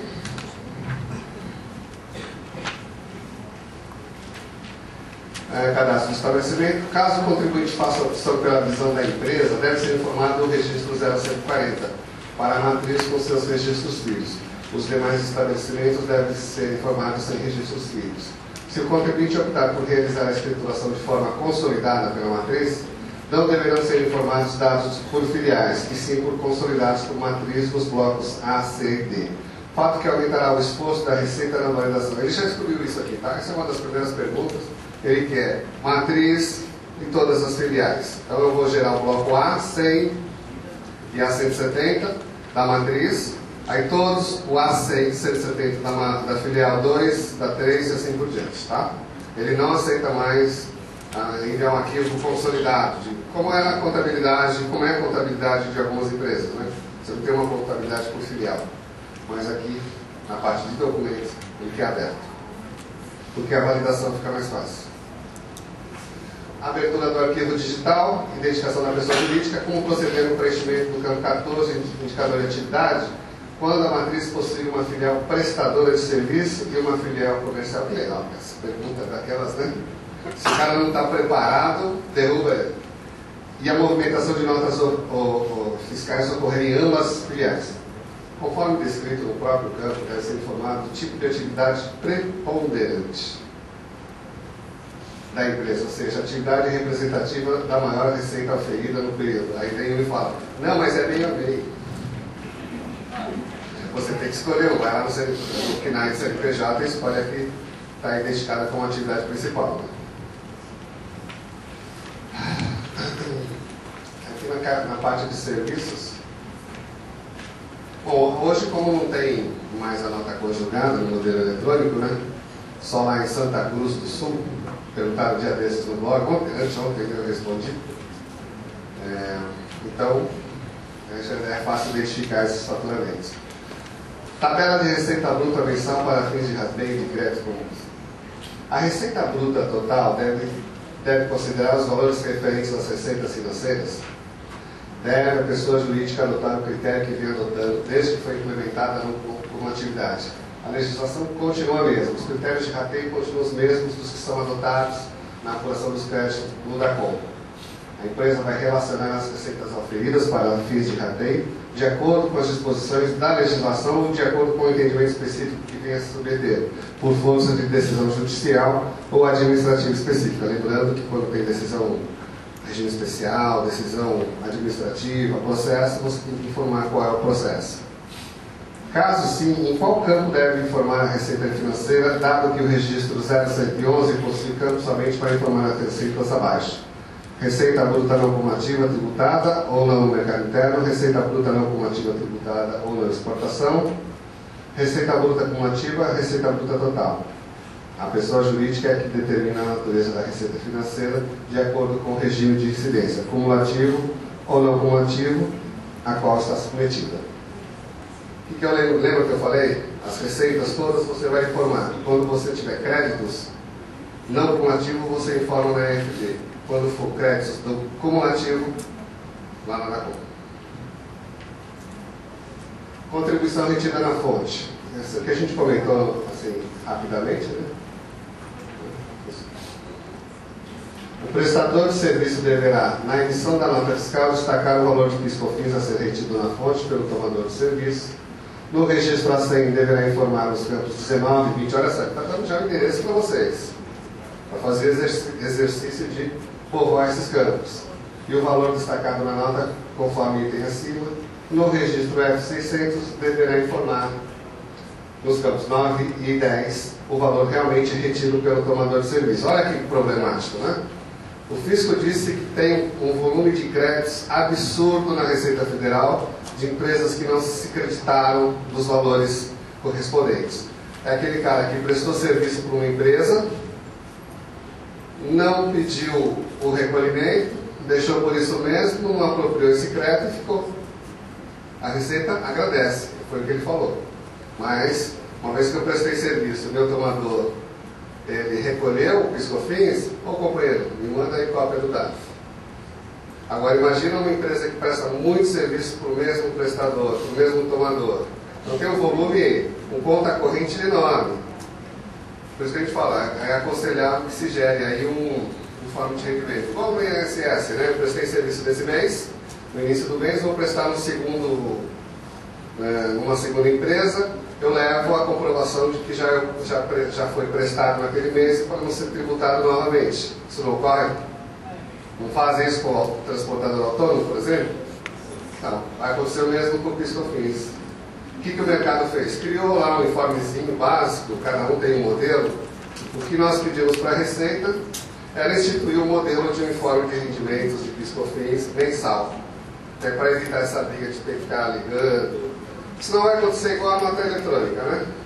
Eu sou obrigado a enviar o XML. O meu fornecedor é obrigado a me mandar o XML, ele não manda. Aí eu falo, então eu não vou pagar. Aí eu não pago, ele não me fornece mais, eu fico com a produção sem matéria-prima. Aí eu roubo nada. Né? Então essa discussão ainda vai pegar fogo no registro F600. A retenção na fonte, o valor deduzido da contribuição a recolher corresponde ao valor realmente retido. A retenção na fonte é escriturada com base na data de recebimento ou retenção.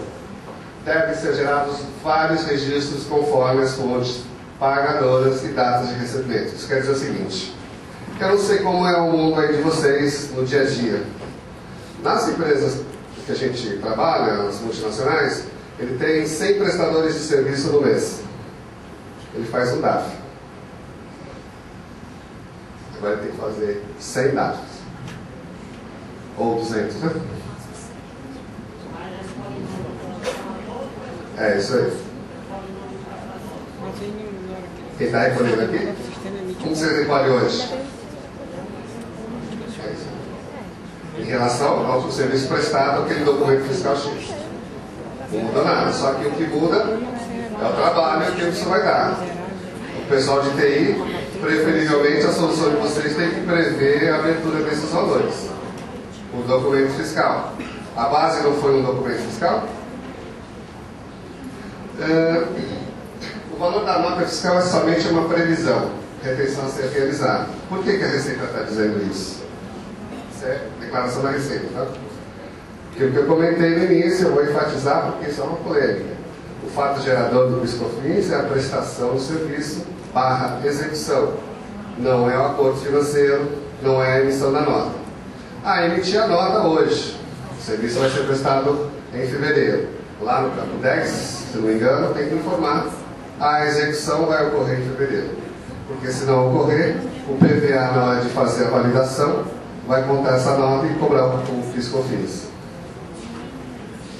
O tomador de serviço deverá, no registro A100, informar a nota fiscal emitida pelo prestador de serviço, preencher os campos do C9 e 20 com 0, porque não afeta a sua apuração. No registro F600, nada é informado. O tomador não informa F600, salvo se for cooperativa. Escrituração de documentos fiscais. Para notas conjugadas, serviços mais venda, modelo 1, a parte inerente ao serviço deverá ser demonstrada no bloco A ou no bloco C. É o mesmo conceito, né? Toda nota fiscal cujo modelo esteja na abrangência do ICMS, Estado, deve ser registrada no bloco C. No bloco A será registrada nota fiscal de serviços, abrangência municipal. Não mudou nada em relação ao que já existia. Qual o momento de apropriação de crédito na aquisição de serviços? Já falamos. Vou repetir.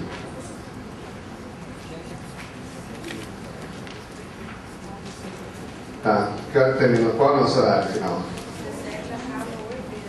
Ixi. São que horas?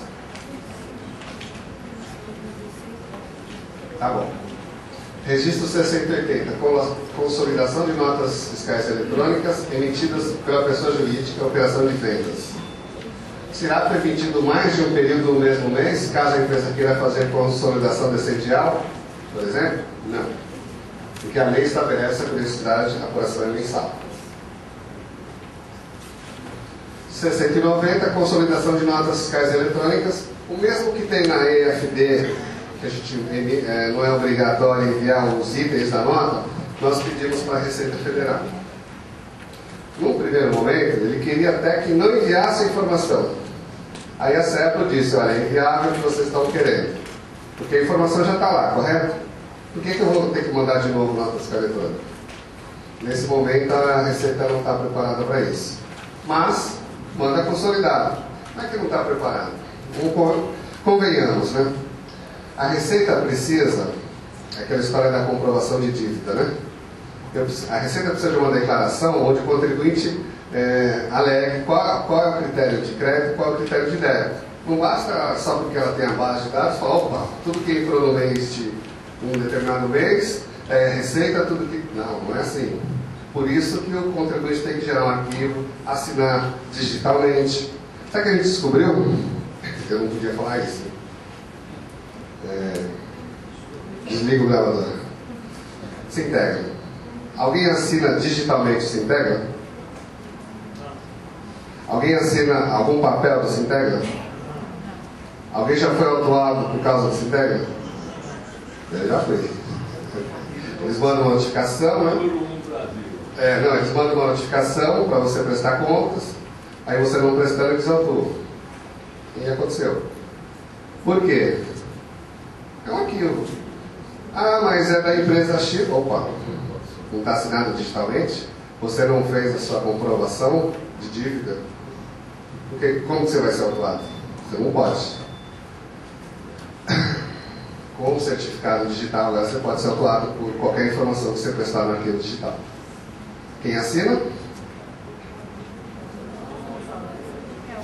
O contador? Ele não falou, né? A gente teve um exemplo da ECD ano passado, a pessoa desesperada para entregar no último dia, só que o sócio estava longe. Falou? Eu não vi, desculpa. Como é que faz? O sócio tem que assinar primeiro, depois o contador. Se eles estão distantes, o sócio assina, explica para ele como que grava um backup do arquivo, envia para o contador e o contador assina e envia. Legal, né? Então o sócio já pode ficar lá no Caribe e o contador trabalhando aqui. Consolidação da nota eletrônica. Só poderão ser consolidadas as notas fiscais eletrônicas de emissão própria. Serão registradas as notas fiscais de emissão própria ou de terceiros. Quando é de terceiros? Quando é de entrada. Referente às aquisições realizadas com direito ao crédito ou devolução de venda. E tem que correr, né? Não pode ficar. Documentos fiscais que farão parte da FD. O resumo disso é o seguinte: tudo que não gera crédito, não precisa mandar. Material de uso e consumo. Vocês tomam crédito PIS/COFINS de material de uso e consumo? Se não toma, não vai mandar. Bobagem. Veja uma segunda diferença da EFD de ICMS. Essas informações você não precisa mandar. É lógico, né? Tem algumas outras questões que aí a gente ficaria o dia inteiro para discutir. Questão do inventário, né? Regulamento de imposto de renda diz, aí ele faz uma abertura abrangente do inventário. Ele fala até, inclusive, que você tem que informar os bens de almoxarifado e ativo imobilizado. Mas o ICMS não pede isso, ele pede produto acabado. Material sediado, intermediário. Mas PIS/COFINS ele nem quer saber das notas de uso e consumo. Inclusive a depreciação, por exemplo, ele não quer as notas. O ICMS, o CIAP, ele quer a nota e quer o histórico ainda. F100. Demais documentos e operações geradoras de contribuição e créditos. Em quais casos é obrigatório informar os campos 3, código participante, e 4, código do item? Aquilo que a gente aceitou, né? Casos como de aluguéis, pagos ou recebidos. Só será informado item se o registro for referente ao item relacionado em 0200. 0200. Olha só. Como, por exemplo, aluguéis de bens móveis, veículos, máquinas e equipamentos. Na maioria das situações próprias desse registro, não será necessário informar o campo código do item. As operações, variação cambial, receita financeira, etc. Preferencialmente, sim.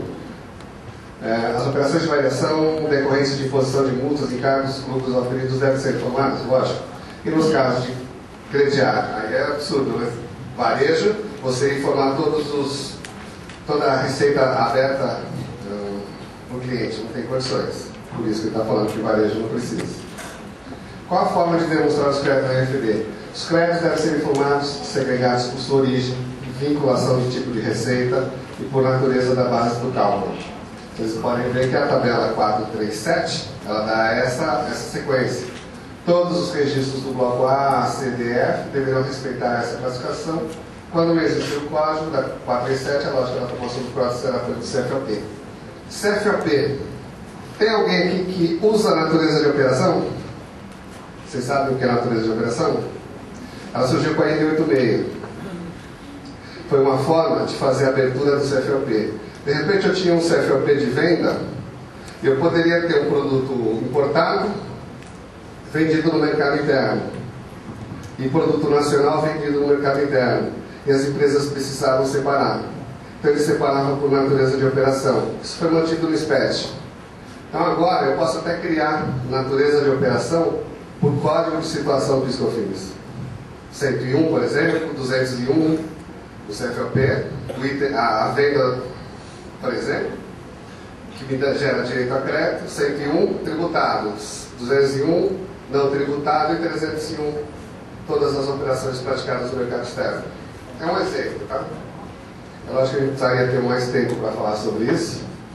Apuração da contribuição, bloco N, o botão mágico. O PVA irá gerar algum registro no bloco N automaticamente? Sim. Quais registros? M100, M500, M105, M505, M200 e M600. E assim por diante. Existirá a opção para que o contribuinte escolha entre gerar automaticamente pelo PVA ou por solução fiscal? Sim, e o contribuinte poderá também completar ou alterar informações. Caso o contribuinte escolha pela geração do bloco M, pelo PVA, o mesmo será inserido no arquivo TXT antes do envio do arquivo. Importante, tá? Alguém já olhou? Queria saber realmente quem tem aqui, quem está aqui que já olhou o log do PVA, por exemplo, do F-Conte ou da ECD. Vocês já olharam? O log dá tudo que você fez naquele arquivo. Se alterou, se imputou manualmente. Cuidado quando você fizer inserções em arquivo fiscal. Porque lembrem, ele tem que representar o que você tem lá no seu sistema. Na IN86, por exemplo, o fisco pode auditar o seu RP, para quem tem RP. RP é sistema de gestão da companhia, tá? M230 e M630, informações adicionais de diferimento. Em qual situação tais registros devem ser utilizados? Se houver informação no registro M210 e M610, informar a parcela da contribuição que não é obrigado a recolher de imediato. Eu tenho situações... dá um exemplo. Venha para órgão público faturadas no mês e não recebi. Lembra que eu falei do empenho? Eu posso ter diferimento de PIS/COFINS, que eu só vou reter quando o serviço for prestado ou, nesse caso, fato gerador do pagamento. Então, o Ministério Público, algumas empresas do governo, elas fazem a postergação do pagamento. Então fica diferido.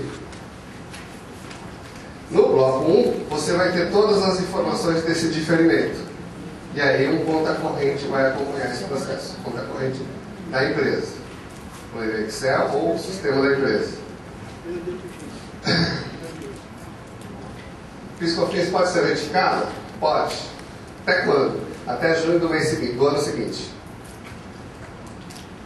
Então, até junho do ano subsequente. Por que junho? Porque tudo se entrega em junho, né? Quais informações constarão no bloco 1? Todo conta corrente de crédito a serem apropriados em mês subsequente, acabei de falar. Após o prazo regulamentar de retificação, regularização extemporânea e crédito extemporâneo. Muito importante. Até junho, por exemplo, vamos citar o exemplo de 2010. Até junho, eu poderia retificar a de 2010. Passado esse processo, passado o mês de junho, tudo que eu tiver que corrigir vai ser via extemporâneo. Eu não retifico mais. Então eu não tenho lançamentos extemporâneos de 2010 de janeiro a junho. Só a partir de julho. Ok? Por que eu não tenho extemporâneo? Porque eu estou no prazo de retificação. Passado o prazo de retificação, aí sim entra a extemporaneidade.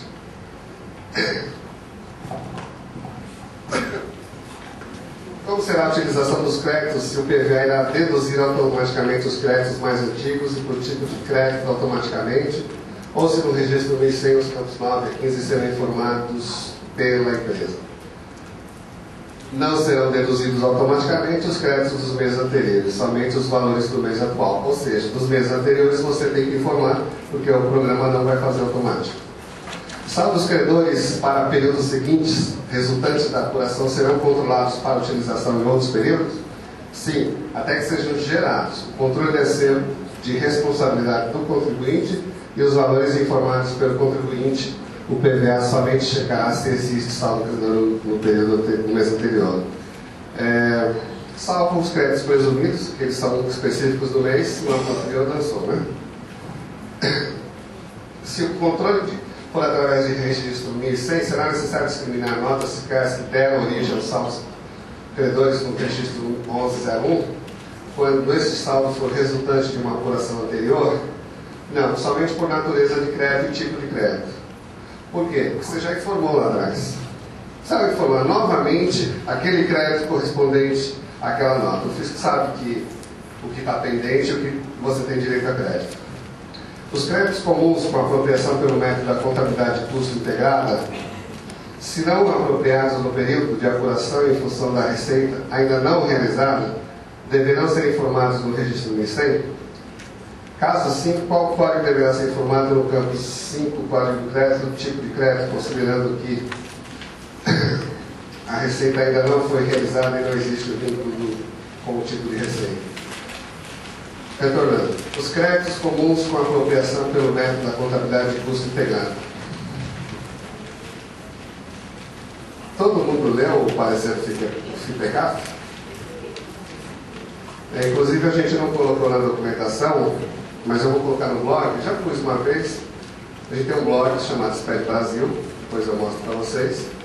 E eu vou colocar esse parecer do FIPECAF, que norteia, inclusive, a apropriação de PIS e COFINS, tá? Para entender o que ele chama de método de contabilidade de custo integrado. Registro 1100 e 1500, controle de créditos fiscais, continuação, né? Classifica-se pela prudência, natureza do crédito, receita tributada, ao saber que parte tornou-se exportação, reclassificação. O que acontece? Método da apropriação direta e método do rateio proporcional. Esses são os únicos métodos de apropriação do crédito de PIS/COFINS. A apropriação direta, qual é o cenário nas empresas? Comprei um produto, um insumo, e lanço no mês e tomo o crédito, morreu o assunto.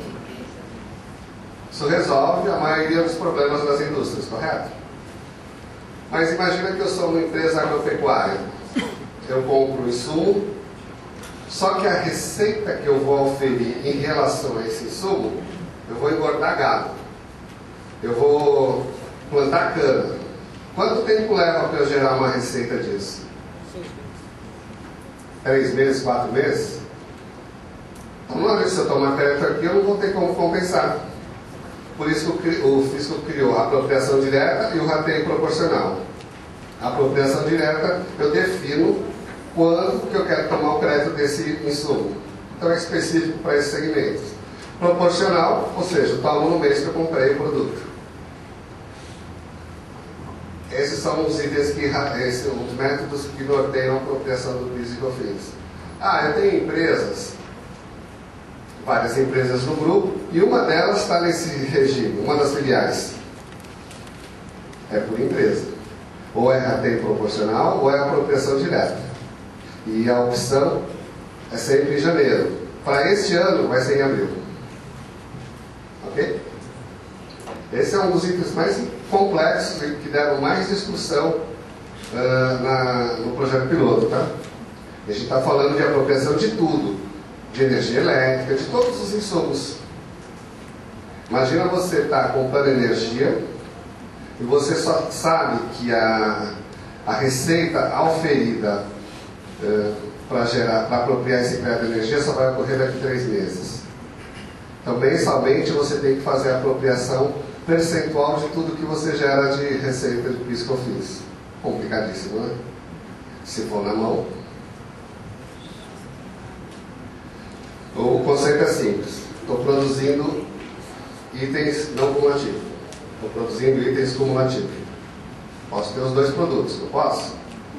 Desse insumo que é não cumulativo, quanto que gerou de faturamento esse mês?